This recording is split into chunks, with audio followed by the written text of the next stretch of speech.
There is a common assumption that once individuals reach higher levels of wealth, they begin deploying all available capital into investments in order to maximize returns, that idle capital represents inefficiency, and that the most rational approach is to keep money constantly working. Yet when observed more closely, this assumption does not fully align with how capital is actually managed at larger scales, because the role of capital begins to shift from being purely productive to being strategically positioned.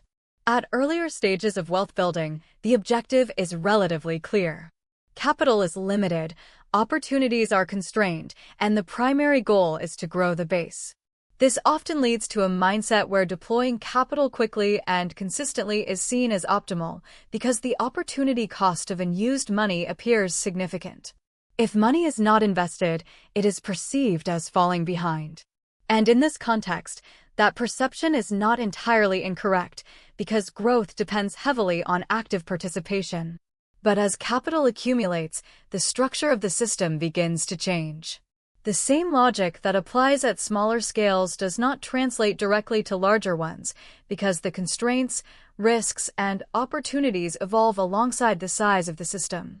And one of the first changes that becomes visible is how capital is no longer treated as a single pool. Instead, it is segmented. Some capital is allocated for long-term growth, some is reserved for stability, and some is intentionally held back, not because there are no opportunities, but because flexibility itself becomes a strategic asset. This introduces a concept that is often misunderstood. Holding capital is not always a sign of inactivity. In certain contexts, it is a form of positioning. Because capital that is not committed retains the ability to be deployed under more favorable conditions, and this ability has value, even if it is not immediately visible in returns. This is where the idea of optionality begins to matter. Optionality is not about predicting exactly when opportunities will appear. It is about maintaining the capacity to respond when they do. And this capacity is directly linked to liquidity. When capital is fully deployed, flexibility is reduced. Positions may perform well over time, but they also limit the ability to reallocate quickly without incurring costs, losses, or constraints. In contrast, when a portion of capital remains liquid, it creates a buffer that can absorb uncertainty while also enabling strategic action. This does not mean that capital is left idle without purpose. It means that its purpose is different. Instead of generating immediate returns, it preserves future choices. And as the system grows, the value of those choices increases because opportunities at higher levels often require both timing and readiness. Another important layer involves how opportunities themselves are distributed. At smaller scales, opportunities are often more standardized.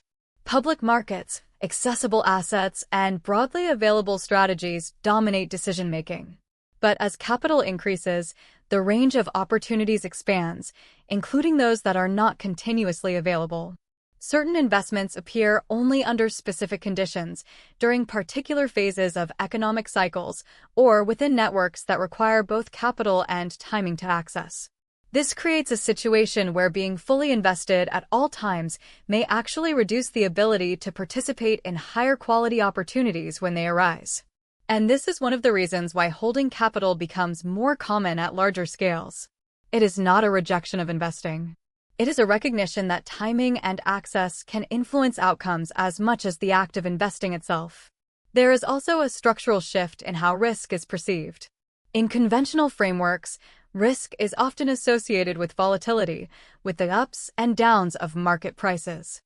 But at higher levels, risk includes additional dimensions. Liquidity risk, the inability to exit or adjust positions when needed. Concentration risk, where too much capital is tied to a single exposure. And opportunity risk, where being fully committed prevents participation in better alternatives. These forms of risk are not always visible in standard models, but they become increasingly relevant as capital grows. And managing these risks requires a different approach, one that balances deployment with reservation. Another factor is how returns are evaluated. At smaller scales, maximizing percentage returns is often the dominant objective. But as capital increases, the focus shifts toward balancing return with control, stability, and flexibility. A slightly lower return that preserves optionality and reduces structural risk may be preferred over a higher return that locks capital into rigid positions. This reflects a broader change in priorities, where the system itself becomes the primary focus, not just the performance of individual investments. There is also an interaction between time and deployment. In many cases, being patient with capital can produce outcomes that are not achievable through constant activity. Waiting for conditions to align, for valuations to become more favorable, or for specific opportunities to emerge can enhance overall system efficiency, even if it appears inactive in the short term. This patience is not passive. It is a deliberate component of the strategy. And it requires a different kind of discipline, one that is less about constant action and more about selective action. From a psychological perspective, this shift can be difficult to interpret from the outside. Public narratives often emphasize continuous investing, steady contributions, and long-term holding because these principles are broadly applicable and effective for most individuals. But at higher levels, behavior may appear inconsistent with these narratives, not because the principles are invalid, but because they are being applied within a more complex system where additional variables must be considered. This creates a gap between perception and reality. From the outside, holding capital may look like hesitation or inefficiency. From the inside, it is part of a coordinated system designed to balance growth with adaptability. And this coordination becomes increasingly important as the system expands, because the cost of being misaligned grows alongside the size of the capital base. There is also a sequencing effect. Capital is not only about where it is allocated, but when it is allocated. Deploying capital at different points in a cycle can lead to significantly different outcomes, even if the underlying assets are similar. This introduces a temporal dimension that is often underemphasized in simpler frameworks, but becomes critical at larger scales. And maintaining liquidity allows for better alignment with these temporal dynamics. Another layer involves how losses are managed. When capital is fully deployed, losses may require liquidation of positions, potentially at unfavorable times. But when a portion of capital is held back, it can serve as a buffer, reducing the need for forced decisions and allowing the system to remain stable during periods of stress. This contributes to resilience, which becomes a central objective as wealth grows. Ultimately, what emerges from all of these dynamics is a different way of thinking about capital. It is no longer just a resource to be deployed. It is a system to be managed. And within that system, not all capital is expected to perform the same function at the same time. Some capital grows, some capital protects, and some capital waits. And while waiting may appear unproductive in isolation, within the context of the system, it plays a critical role in enabling flexibility, preserving options, and aligning capital with opportunities that cannot be accessed through constant deployment. This is why the idea that the rich hold back capital while others deploy it is not a contradiction. It is a reflection of different system requirements. At smaller scales, growth depends on participation. At larger scales, growth depends on positioning. And positioning requires not only action, but also restraint. Because in complex financial systems, the ability to act at the right time often matters more than acting all the time. And when this perspective is extended further, another layer becomes visible, which is how the definition of efficiency itself begins to change as capital grows. Because efficiency is no longer measured solely by how much return is generated per unit of capital, but also by how well the system preserves flexibility, manages risk, and adapts to changing conditions over time. At smaller scales, unused capital appears inefficient because it is not contributing to immediate growth. But at larger scales, unused capital can increase overall system efficiency by reducing friction, preventing forced decisions, and enabling strategic alignment with better opportunities. This creates a paradox where inactivity in one part of the system can improve performance in another. There is also an evolution in how capital interacts with uncertainty. In earlier stages, uncertainty is often something to be minimized through consistent action and diversification. But as the system grows, uncertainty becomes something that can be partially leveraged, not by predicting it, but by maintaining the ability to respond to it. Liquidity becomes a tool for engaging with uncertainty rather than avoiding it. And this changes the role of capital from being reactive to being adaptive. Another important dimension is how scale influences constraints. Larger capital bases cannot always move as freely as smaller ones. Deploying significant amounts of capital requires consideration of market impact, liquidity availability, and structural limitations that do not affect smaller investors. This means that being selective in deployment is not just a preference, but a necessity. Holding capital becomes part of managing these constraints, ensuring that actions can be taken without disrupting the system itself. There is also a shift in how success is evaluated. At smaller scales, success is often measured by how quickly capital grows. At larger scales, it is measured by how well the system sustains itself over time, how resilient it is to shocks, and how effectively it can navigate different phases of economic cycles. This broader definition of success naturally leads to different behaviors, including the decision to hold capital under certain conditions. And within this broader framework, another subtle dynamic appears, which is the relationship between control and exposure. Fully deploying capital increases exposure to potential returns, but it also reduces control over how that capital can be repositioned. Maintaining a portion of capital in liquid or flexible forms preserves control, even if it reduces immediate exposure. Balancing these two forces becomes a central aspect of managing wealth at scale. There is also a behavioral adaptation that accompanies this structural change. The discipline required to hold capital without immediate deployment is different from the discipline required to invest consistently. It involves resisting the pressure to act when no clear advantage is present and maintaining alignment with a longer-term strategy that prioritizes positioning over constant activity. This type of discipline is less visible, but it is critical within systems that operate across longer time horizons. From a systems perspective, what is ultimately happening is a redistribution of roles within the financial structure. At early stages, capital is primarily a growth engine. At later stages, it becomes a multifunctional component that must balance growth, protection, flexibility, and timing. Each function interacts with the others, and decisions are made based on how they affect the system as a whole, rather than any single dimension. And when viewed through this lens, the behavior of holding capital is not an anomaly. It is an integral part of how complex financial systems operate. Because in these systems, the goal is not simply to maximize activity, but to optimize alignment.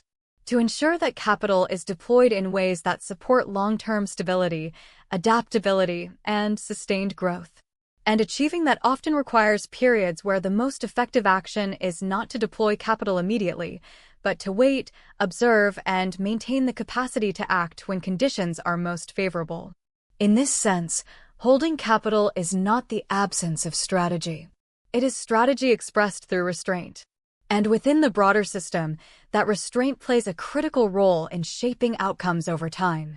And when this framework is extended even further, another layer begins to emerge, which is how the relationship between patience and opportunity becomes increasingly nonlinear as capital scales, because in smaller systems, consistent action tends to produce relatively predictable incremental outcomes, but in larger systems, outcomes are often shaped by infrequent but high-impact decisions, where the timing and structure of a single allocation can outweigh many smaller, continuous actions.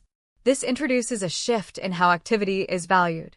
It is no longer the frequency of decisions that defines effectiveness, but the alignment of those decisions with the broader structure of the system. And within this context, periods of inactivity are not empty. They are preparatory. They allow information to accumulate, conditions to evolve, and the system to maintain a state of readiness without unnecessary exposure. There is also an important interaction between scale and visibility. As capital grows, not all movements can be made discreetly or without consequence. Large allocations can influence markets, alter pricing, or signal intent to other participants. This creates an additional layer of complexity, where decisions must account not only for internal system alignment, but also for external perception and reaction.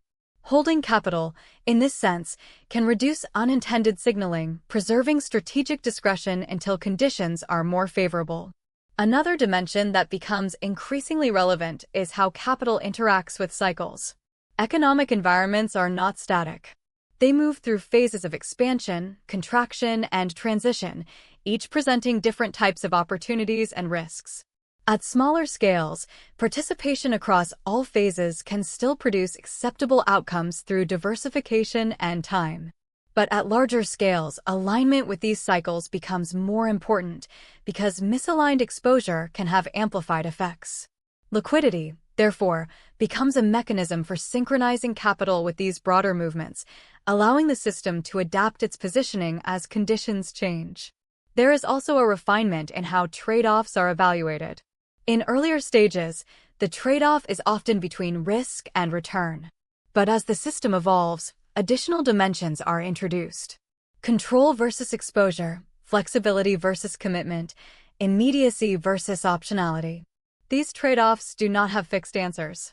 They are dynamic, shifting based on context, scale, and objectives. And managing them requires a level of coordination that goes beyond simple optimization. It requires an understanding of how each decision affects the balance of the entire system. Another subtle shift occurs in how capital efficiency is perceived over longer time horizons. Short-term inefficiencies, such as holding non-yielding capital, can lead to long-term efficiencies if they enable better alignment with future opportunities. This creates a temporal layering of efficiency, where what appears suboptimal in one time frame contributes to optimization in another. And this layering becomes more pronounced as the system extends across longer durations.